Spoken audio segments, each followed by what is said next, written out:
If the next 3 months bring us nothing else, at least we've got these great books to look forward to.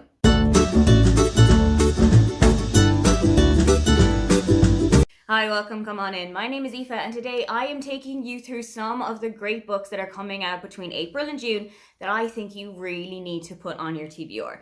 You might think that this is all going to be romance books, but I have kind of stretched it out a little bit here. I've got some contemporary fiction in here, I have got some romances in here, but there are also a couple of thrillers in here that you need to look forward to. I cannot wait to read some of these books. Some of them are by some of my absolute favorite authors. Some of them are authors I'm going to try out for the first time, but these are the 13 that I am definitely concentrating on for the next couple of months. Coming out on April 1st is Vera Wong's Guide to Snooping on a Dead Man by Jessie Q. Sutanto. This is the follow-up to Vera Wong's Unsolicited Advice from Murders, and I absolutely loved that book.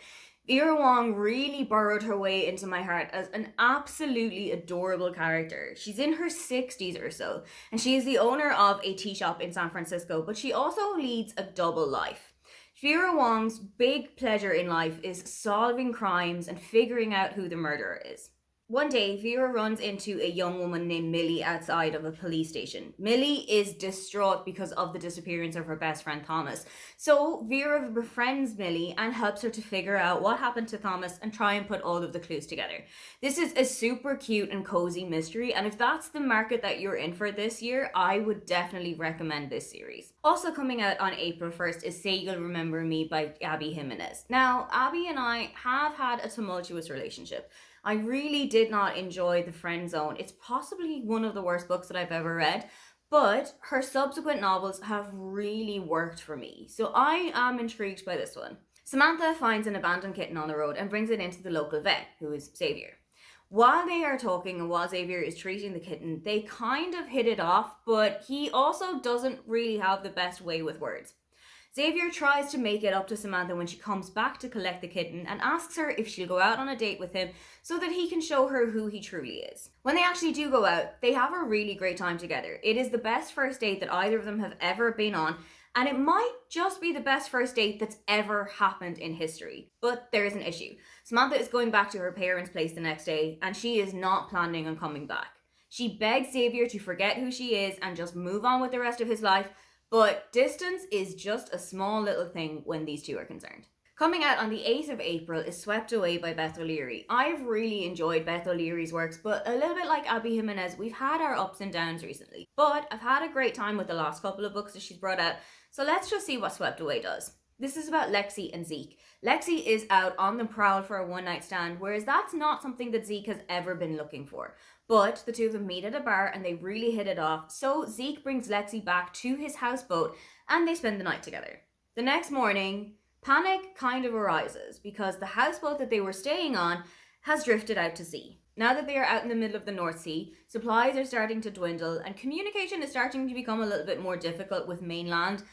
Things are starting to heat up between the two of them. Beth O'Leary always has a really interesting take on some of the traditional tropes that you will find in a romance book, and this is a really interesting take on a forced proximity, which is something that I really love reading, so I'm hoping that this one is going to work for me. Coming out on the 22nd of April is Great Big Beautiful Life by Emily Henry. Emily Henry could publish a Chinese takeaway menu, and I will line up and buy every single copy that I can find. I've loved every single book that she has brought out so far, and every one keeps getting better and better, so this is probably going to be her magnum opus. This book sounds to me like if The Hating Game and The Seven Husbands of Evelyn Hugo came together and had a baby. It's about Margaret Ives, a reclusive heiress who has decided that now is the right time to tell her story. So she brings Alice out to the small little island where she's living and gets Alice involved to tell her story. The issue is that Hayden is also there. Alice and Hayden have clashed heads every time that they've seen each other, but the two of them are in competition. There is only one person who's going to be allowed to tell Margaret's story, and she is pitting them against each other. They have 1 month to tell her story as best that they can with everything that they have been released from the ironclad NDA that Margaret has set up. And at the end of the month, she is going to pick one of them to actually tell her story. I cannot wait to see what this book is going to be like, and I am so ready for Emily Henry to completely blow me away again. Coming out on the 29th of April is My Best Friend's Honeymoon by Meryl Wilsner. I've really enjoyed the books by Meryl that I've read so far, so I have really high hopes for this one. This is about Elsie and Ginny. Elsie has been engaged to her college boyfriend for about a year and a half, but Ginny has been in love with Elsie from the moment that they set eyes on one another. When Elsie discovers that her partner has planned the entire wedding and honeymoon with no input from her whatsoever, and also that it's all happening within 7 days, she starts to get really bad cold feet. This isn't the life that she's ever wanted for herself, so Elsie packs her bags and heads off on their Caribbean honeymoon, with Ginny in tow. The rule is that for this entire week, Elsie can have anything that she wants. Whatever is in her mind, she is going to get it. And when Ginny decides that she's going to play along with this, their relationship really starts to up a couple of notches. Coming out on the 6th of May is What Happens in Amsterdam by Rachel Lynn Solomon. This is about Danny, who is kind of going through a bit of a rough patch. When an office romance that went sour gets Danny fired, she impulsively applies for a job in Amsterdam, gets it, and then heads off for the Dutch capital for a new adventure. While she is here, in the first week that she's ever been there, she is knocked over on her bike by her high school ex-boyfriend. Wouter is living in the city and he is kind of going through the motions himself.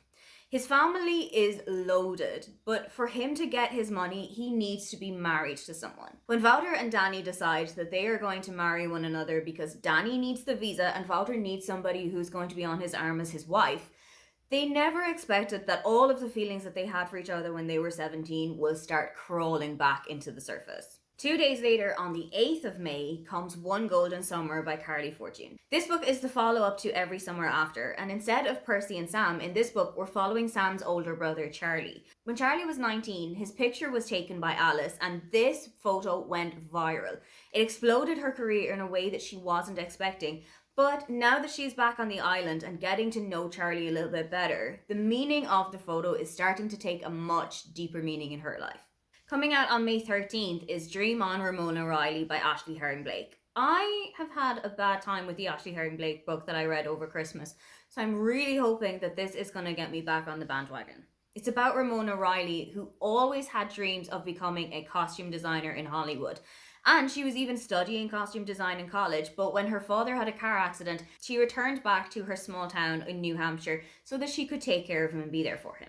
It's 12 years later and she is still working in the cafe in the town, but she's heard that a big Hollywood production is coming to the area.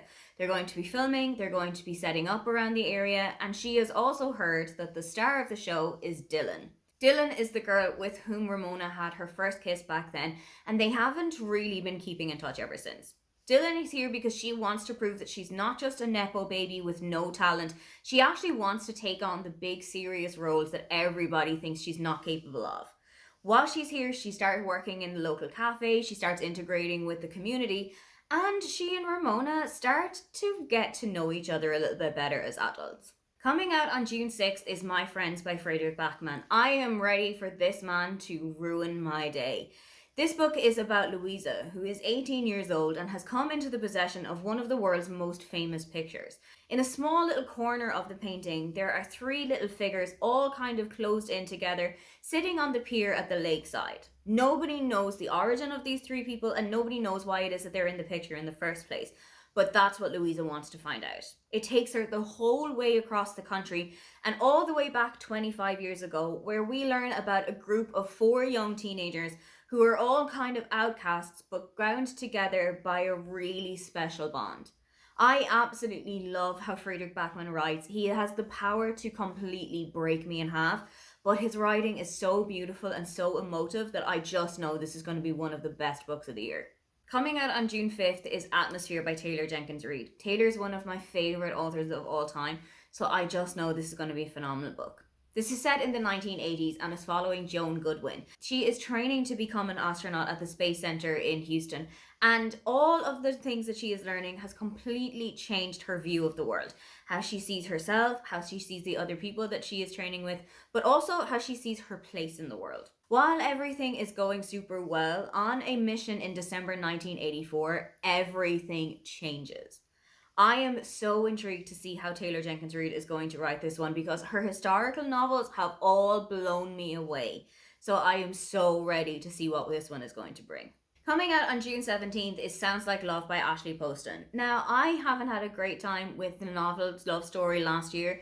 I'm hoping that this one is going to be a return to form for me. This is about Joni Lark, who is living in LA as a songwriter but has come back to her hometown in North Carolina for a little bit more inspiration. She has always found inspiration in the little beachside town where she grew up, but this time things are changing. Her parents are selling the music store that they've owned, and inspiration is running dry. She feels like she can never pick up a pen and write another love song until inspiration finally strikes. She has got a half formed melody in her head that she can't work through, but there is a voice that has been singing the lyrics the entire time. When a man turns up at Vienna Shore with the exact same voice that Joni has been hearing in her head the entire time, she's not quite sure how it is that he's gotten there, but she knows that he is the key to changing her life. Coming out on June 24th is Don't Let Him In by Lisa Jewell. I have really enjoyed Lisa Jewell's work so far, so I'm really intrigued to see how this one's going to work for me. Picture the scene. You have finally met the man of your dreams and everything seems like it's going super well. He's moved into your house, he has got a firm place in your heart, but he tends to disappear for days on end and you can never contact him. You're not sure where it is that he's going or what it is that he's doing. If you could go back in time and give yourself some advice, there are just 4 words that you would tell yourself. Don't let him in. Lisa Jewell's books have always been so twisty and so inciting and engaging that I just cannot wait to see what Don't Let Him In is going to be like. Those are all of the books that I cannot wait to read from April to June this year. What is a book that you have got on your sites for this coming month? Or what is a book that's on this list that you cannot wait to pick up either? If you would love to leave me a comment but you can't think of anything you'd like to say, then just leave me one of the shopping bag emojis. Don't forget to like and subscribe because I have new videos up every week. Now, get on out of here.